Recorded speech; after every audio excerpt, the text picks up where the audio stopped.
Well, Worlds for Cloud9 is officially over, and it's time to lose the offseason. I've been seeing countless predictions over the last few weeks, so I thought I'd take my shot at predicting the 2023 LCS roster. I'll be going over each role, the likelihood that they're replaced, along with possible replacements that we might see fill their shoes. After covering each role, I'll give two rosters at the end. The first one will be the roster that we're most likely to see. The second roster will be the roster that I would personally like to see. After you finish watching, be sure to comment on what you agree or disagree with, and be sure to put your predictions down there as well. Without further delay, let's move straight into the top lane where we have Fudge. Now, Fudge has come under heavy fire throughout Worlds, and especially after they were eliminated. Accusations such as eco picks and not participating in Champions Queue. Due to this, many people have called for his replacement. However, I personally don't agree with these takes. He's extremely young at 20 years old and has many years to develop his already high skill level. He's extremely confident both domestically and internationally, something a majority of North America players just simply lack, along with the fact that he's basically being pushed as the face of the new org. Due to this, I have him at a 99% chance of staying. Hey now, with Jack, anything is possible. Now, if he were to be replaced, it's honestly a tall task as the top lane pool in NA is extremely shallow. If there was a replacement, it wouldn't come in 2023, but rather 2024 due to age requirement. No matter what, I think Fudge is here to stay for 2023. However, in 2024, I would love to see someone like General Sniper be given a shot in his rookie year if Fudge fails to dominate the league. The best quality I see in this young player is, in my opinion, the most important trait to being a pro player, and that's pure dedication to being the best and wanting to dedicate your life to the game. This is something General Sniper possesses, and he also has the confidence that Fudge has, and has gone on record saying that all LCS top laners suck, and they can't wait to beat them. Next, we move on to the jungle, where the spot is currently held down by Blabber and his Crabbers, an extremely confident and aggressive young player who owns his style and has the ability to be absolutely terrifying on the Rift. While I do think he has one of the highest chances to be on the roster next year, there are some reasons why he might not be. The first reason why he may not return next year is simply due to the fact that he is a known quantity. He's been around long enough where we know how good he is, and we know where he struggles. The biggest struggle? That would easily be how susceptible he is to a meta that doesn't suit his playstyle.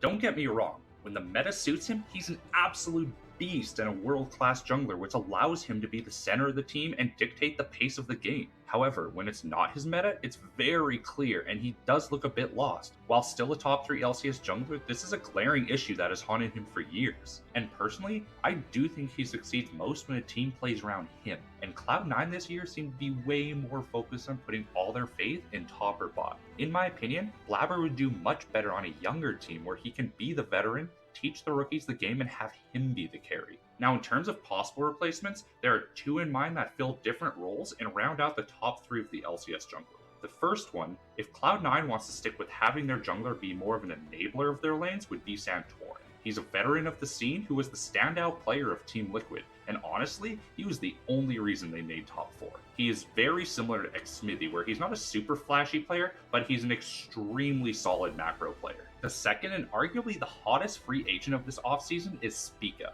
For many, the best jungler in LCS and a player looking to win and only win. We've seen him succeed in pretty much every meta, and to this day hasn't been on an elite team.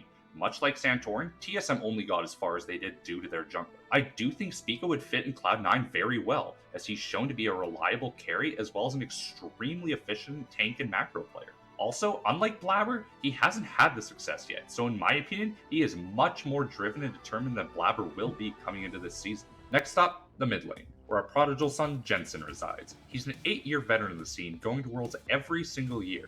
Despite such a storied career, I do think there's a very good chance we see someone new step into the role. I have him at a 50% simply due to the fact that mid lane is a hard role to replace and Jensen is just so reliable. Now, in a perfect world, the dream replacement would be JoJo, a player set to be the face of the LCS, our best native player and a full decade younger than Jensen. However, barring a giant buyout, I don't see EG ever letting him go. I think if we're unable to get JoJo, Copy is a prime candidate as he's extremely young, already familiar with the C9 systems, and if not a starter, definitely splitting some games with Jensen. Now in the bot lane, we have my personal favorite player and hands down the most important player to keep. If Berserker leaves, I do see that as a complete failure of an offseason, as he's the player we need to build around in the future of this team. I do have him at 80%, as there's possibly a chance that seeing 3 LCK teams in the semifinals will push him to go back to the LCK. So Jack, do what you have to do and give this boy a blank check. Now, in a disaster situation where we have to find a new bot laner, the two that come to mind both come from evil geniuses, and that is Danny and Coward. Danny, if he does come back, has shown to have the ability to absolutely take over the LCS. The downside of Danny is similar to that of Blabber, as he can falter due to a bad fitting meta.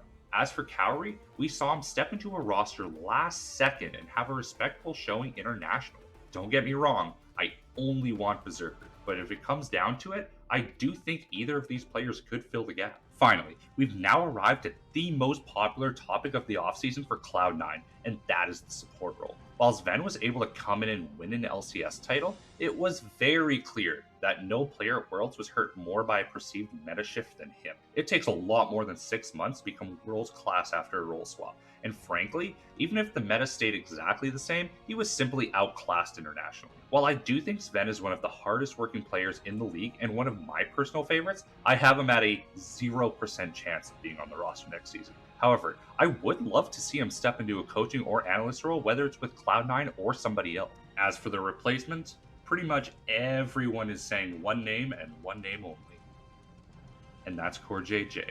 He touts incredible achievements over his career, and many have stated how well he would mesh with Berserker, as both are Korean. He's extremely passionate about the NA region and has put in more work than pretty much any other pro to improve the region. While I do think his skill and accomplishments are undeniable, I personally don't think he's the right fit for the support role within Cloud9. Now, don't get me wrong, if Cloud9 is in a win now mode, then yes, 1 to 2 years with CoreJJ is the best move. However, the biggest thing CoreJJ has going against him is his age. He isn't in a position in life to fully dedicate himself to the game, and I believe Cloud9 should hire CoreJJ as either a head coach, an analyst, or support coach, and look to develop a younger player. Now, if not CoreJJ, then who? Which young player has shown potential to be on a top-tier org like Cloud9? While I know this is a hot take and this player could easily falter, I'm looking at Buzio from 100 Thieves Academy as an extremely young and talented player who can dominate a bot lane with Berserker. He's had a very good showing in Champions Queue and has no issues developing good relationships with players he's matched with. For me, if you're going to have your team built around young players like Fudge and Berserker, you need to build for the future, and I think even if it's just for Spring Split to test it out, it would be worth it to give Buzio a shot. So now that we've gone through each role, their chances at staying, and possible replacements, let's reveal our first of 2 potential rosters. This first list is what I think realistically will happen with no bias. In the top lane, Fudge is not going anywhere, most likely for multiple years. In the jungle, barring Blabber asking to leave, there's a good chance he's staying. In the mid lane, unless miracles happen and we somehow get JoJo, I think Jensen will also stick around. For bot lane, Berserker is a bit iffy, but if he wants to stay, Cloud9 is for sure keeping him. As for support, CoreJJ will most likely fill that role. I do feel this isn't the roster Cloud9 management dreams of, but it's the roster that will most likely happen.